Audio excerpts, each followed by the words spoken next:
হরে কৃষ্ণ। আজ 23শে শ্রাবণ 1433 ও 9ই আগস্ট 2026 রবিবার একাদশী কামিকা। এই কামিকা একাদশীর দিন আমি ভাগবত পাঠ করছি। আজ আমি পাঠ করছি ভাগবতের চতুর্থ স্কন্দ দ্বিতীয় ভাগ 28তম অধ্যায়। পরবর্তী জন্মে পুরঞ্জনের নারীত্ব প্রাপ্তির শ্লোক 29 থেকে 31। তো অডিও শুরুর প্রথমেই একটি কথা বলবো সমস্ত ভক্তিমতী মা ও ভক্তবৃন্দের উদ্দেশ্যে, যে আমার ইউটিউবের প্রত্যেকটা অডিও এখন নতুন করে থাম্বনেল অ্যাড করেছি। আপনারা আমার এই চ্যানেল চিনবেন কিভাবে, আমার এই অডিওটা চিনবেন কিভাবে? আমার অডিওর একদম শুরুতে উপরে থাম্বনেলে জীবনের পূর্ণতা লেখা একটা লোগো আছে। ওই লোগোতে জীবনের পূর্ণতা মানেই হচ্ছে আমার এই চ্যানেল এবং আমার পাঠ করা অডিও। আপনারা এই জীবনের পূর্ণতা দেখেই বুঝতে পারবেন এটি আমার পাঠ করা অডিও। আপনাদের সকলের অবগতির জন্য আমি এইটুকু জানালাম। হরে কৃষ্ণ কৃষ্ণ কৃষ্ণ হরে হরে, হরে রাম রাম রাম হরে হরে। শ্লোক 29। উপয়েমে বীর্য পনাং বৈদর্ভিং মলয় ধ্বজ যুধি নির্জিত রাজন্যান পাণ্ড পরপুরঞ্জয়।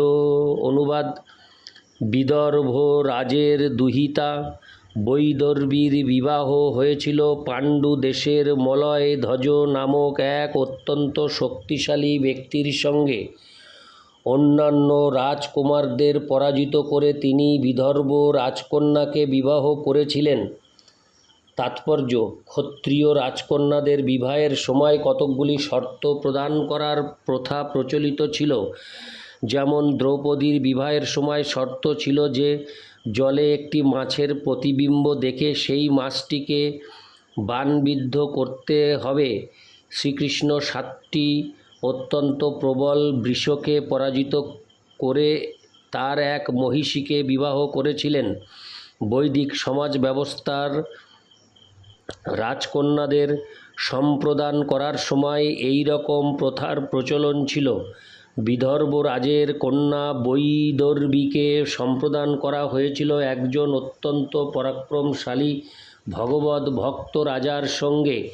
যেহেতু রাজা মলয়ধ্বজ ছিলেন একজন পরাক্রমশালী রাজা এবং মহান ভক্ত, তাই তিনি সবকটি শর্ত পূরণ করেছিলেন।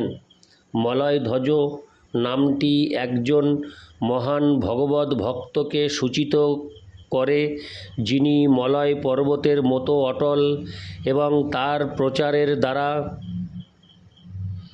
তিনি অন্য ভক্তদেরও দৃঢ়ভাবে ভগবদ ভক্তিতে প্রতিষ্ঠিত করেন। এই প্রকার মহাভাগবত অন্য সমস্ত মতবাদের ঊর্ধ্বে ভগবদ ভক্তির মহিমা স্থাপন করতে পারেন।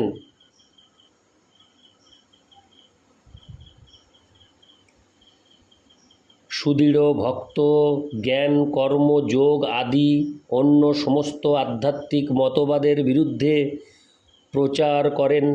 তার ভক্তি পতাকা উড়িয়ে তিনি সর্বদা অন্যান্য আধ্যাত্মিক মতবাদকে খণ্ডন করতে দৃঢ় সংকল্প থাকেন।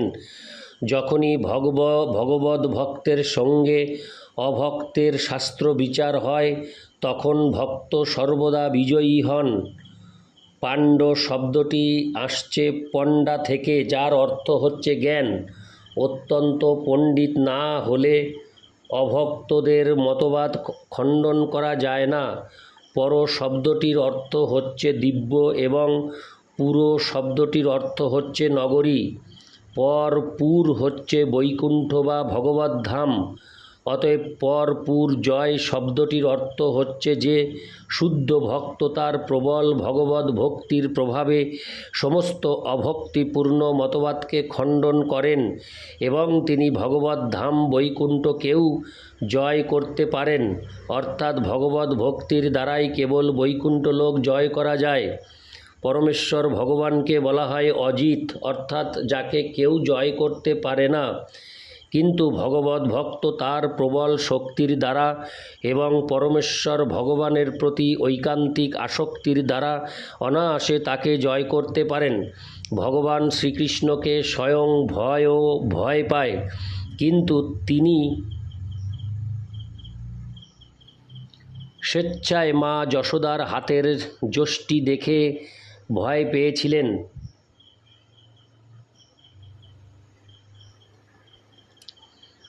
হরে কৃষ্ণ। ভগবান শ্রীকৃষ্ণকে তার ভক্ত ছাড়া আর কেউই জয় করতে পারে না। এই প্রকার একজন ভক্ত কৃপাপূর্বক বিদর্ভরাজের কন্যাকে বিবাহ করেছিলেন। ইতি শ্লোক 29, শ্লোক 30। তস্যাং স জনোয়াঞ্চক্র আত্মজামশীতেক্ষণাম যবীয়শ সপ্তসুতান সপ্তদ্রবিড় ভূত্রিত। অনুবাদ: রাজা মলয়ধ্বজের একটি কন্যা হয়েছিল, যার চক্ষু ছিল অতি কৃষ্ণবর্ণ। তার 7টি পুত্র সন্তানও হয়েছিল, যারা পরবর্তীকালে দ্রাবিড় দেশের রাজা হয়েছিলেন। এইভাবে সেই ভূখণ্ডে 7 জন রাজা ছিলেন। তাৎপর্য: রাজা মলয়ধ্বজ ছিলেন একজন মহান ভক্ত এবং বিদর্ভ রাজার কন্যার সঙ্গে বিবাহ হওয়ার পর তিনি তাকে একটি অতি সুন্দরী কন্যা দান করেছিলেন, যার চোখ ছিল কৃষ্ণবর্ণ। আলংকারিক রূপে তার অর্থ হচ্ছে যে তার কন্যাও ছিলেন ভক্তিমতী, কারণ তার চক্ষু সর্বদা শ্রীকৃষ্ণে নিবদ্ধ ছিল। ভক্তের দৃষ্টিতে শ্রীকৃষ্ণ ছাড়া আর কিছুই থাকে না। তার 7টি পুত্র সন্তান তার 7টি পুত্র হচ্ছেন 7 প্রকার ভক্তির অঙ্গ: শ্রবণ, কীর্তন, স্মরণ, পাদ সেবন, অর্চন, বন্দন, দাস্য। নবদা ভক্তির মধ্যে কেবল 7টি প্রথমে দেওয়া হয়েছিল, অন্য 2টি সখা এবং আত্মনিবেদনের বিকাশ পরবর্তীকালে হয়েছিল। পক্ষান্তরে বলা যায় যে ভগবত ভক্তিকে 2 ভাগে ভাগ করা যায়, যথা বিধি মার্গ ও রাগ মার্গ। ভগবানের সখা হওয়া এবং তার কাছে আত্মনিবেদন রাগ মার্গের অন্তর্গত। নবীন ভক্তের পক্ষে শ্রবণ, কীর্তন, কৃষ্ণ স্মরণ, মন্দিরে ভগবানের শ্রী বিগ্রহের আরাধনা, বন্দনা, নিরন্তর ভগবানের সেবায় যুক্ত হওয়া এবং ভগবানের শ্রীপাদপদ্মের আরাধনা করা গুরুত্বপূর্ণ। যবীয়শ শব্দটি সূচিত করে যে এই পন্থা অত্যন্ত শক্তিশালী। ভক্ত যখন শ্রবণং, কীর্তনং, বিষ্ণু শরণং, পাদ সেবনম, অর্চনং, বন্ধনং, দাস্যম এর পন্থায় ভগবানের সেবায় যুক্ত হয়ে এই পন্থাগুলিকে আয়ত্ত করেন, তখন ধীরে ধীরে রাগানুগা ভক্তি প্রাপ্ত হয়ে সক্ষম এবং আত্মনিবেদনমও প্রাপ্ত হন। সাধারণত যে সমস্ত মহান আচার্য সারা পৃথিবী জুড়ে ভগবত ভক্তি প্রচার করেন, তারা সক্ষম আত্মনিবেদনম স্তরের ভক্ত। নবীন ভক্ত প্রকৃতপক্ষে প্রচারক হতে পারে না। শ্রবণং, কীর্তনম আদি অন্য 7টি ক্ষেত্রে ভক্তির অনুশীলন করতে নবীন ভক্তকে উপদেশ দেওয়া হয়। প্রাথমিক 7টি অঙ্গ সাফল্যের সঙ্গে সম্পাদন করতে পারলে ভবিষ্যতে সক্ষম আত্মনিবেদনম এর স্তরে উন্নীত হওয়া যায়। দ্রাবিড় দেশের বিশেষ উল্লেখ দক্ষিণ ভারতের 5 দ্রাবিড় দেশ সম্বন্ধে হয়েছে। ভগবদ্ ভক্তির প্রাথমিক পন্থাগুলি শ্রবণং কীর্তনম সম্পন্ন করতে সেই স্থানগুলি অত্যন্ত অনুকূল। রামানুচার্য, মধ্বাচার্য প্রমুখ অনেক মহান আচার্য দ্রাবিড় দেশে জন্মগ্রহণ করেছিলেন এবং মহান প্রচারকে পরিণত হয়েছিলেন। তারা সকলেই সক্ষম আত্মনিবেদনমের স্তরে অবস্থিত ছিলেন। ইতি শ্লোক 30। শ্লোক 31। একৈকস্যা ভবতেষাং রাজন্যর্বুদমোর্বুধম ভক্ষতে যদ্বংশধরৈর্মহি মন্বন্তরং পরম।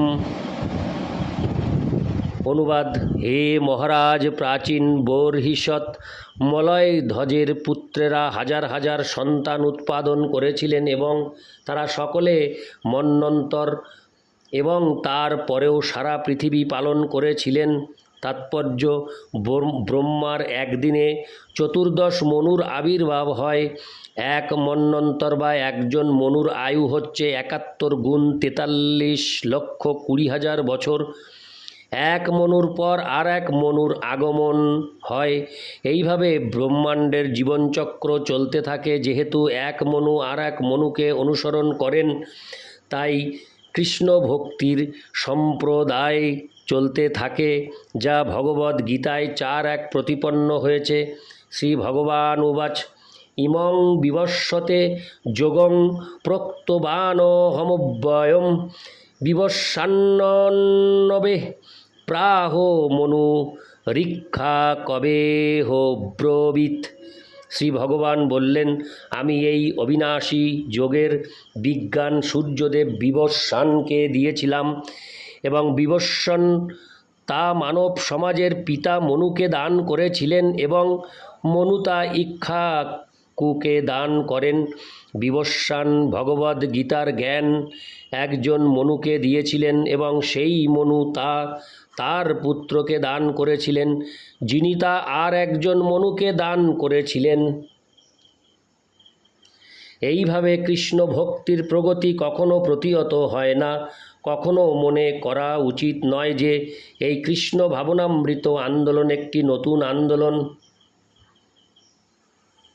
ভগবদ্ গীতা ও শ্রীমদ্ ভাগবতে প্রতিপন্ন হয়েছে যে এটি একটি অতি প্রাচীন আন্দোলন, কারণ তা এক মনু থেকে আর এক মনুতে পরম্পরা ধারায় প্রবাহিত হচ্ছে। বৈষ্ণবদের মধ্যে কিছু ব্যক্তিগত মতভেদ থাকতে পারে, কিন্তু এই সমস্ত ব্যক্তিগত বৈষম্য সত্ত্বেও কৃষ্ণ ভক্তির ধারা অপ্রতিহতভাবে এগিয়ে চলে। আমরা দেখতে পাই যে বিগত 100 বছরের ভিতরে শ্রীল ভক্তিবিনোদ ঠাকুরের নির্দেশে শ্রীল ভক্তি সিদ্ধান্ত সরস্বতী গোস্বামী মহারাজ সুসংবদ্ধভাবে কৃষ্ণ ভাবনামৃত আন্দোলনের প্রচার শুরু করেছিলেন। শ্রীল ভক্তি সিদ্ধান্ত সরস্বতী গোস্বামী মহারাজের শিষ্যেরা সকলেই আমার গুরু ভ্রাতা, এবং যদিও আমাদের মধ্যে কিছু মতবাদ সৃষ্টি হয়েছে এবং যদিও আমরা যৌথভাবে প্রচার করছি না, তবুও আমাদের সকলেই নিজেদের ক্ষমতা অনুসারে কৃষ্ণ ভাবনামৃত আন্দোলনের প্রসার করছেন এবং সারা পৃথিবী জুড়ে বহু শিষ্য গ্রহণ করছেন। আমরা আন্তর্জাতিক কৃষ্ণ ভাবনামৃত সংঘ শুরু করেছি এবং হাজার হাজার ইউরোপিয়ান এবং আমেরিকানরা এই আন্দোলনে যোগ দিয়েছে। বাস্তবিক পক্ষে তা দাবানলের মতো ছড়িয়ে পড়েছে। নবদা ভক্তির ভিত্তিতে প্রতিষ্ঠিত কৃষ্ণ ভাবনামৃত সম্প্রদায় কখনোই প্রতিহত হবে না। জাতি, ধর্ম, বর্ণ অথবা দেশের ভেদাভেদ বিচার না করে তা প্রসারিত হতে থাকবে। কেউই তা প্রতিহত করতে পারবে না। এই শ্লোকে ভক্ষতে শব্দটি অত্যন্ত গুরুত্বপূর্ণ। ঠিক যেমন রাজা তার প্রজাদের রক্ষা করেন, তেমনি ভগবদ্ ভক্তির পন্থা অনুসরণ করে এই সমস্ত ভগবদ্ ভক্তরা সারা পৃথিবীর মানুষদের রক্ষা করবেন। পৃথিবীর মানুষেরা আজ তথাকথিত সমস্ত ধর্ম প্রচারক স্বামী যোগী কর্মী ও জ্ঞানীদের দ্বারা বিভ্রান্ত হচ্ছে, কিন্তু তারা কেউই পারমার্থিক স্তরে উন্নীত হওয়ার প্রকৃত পন্থা প্রদর্শন করতে পারে না।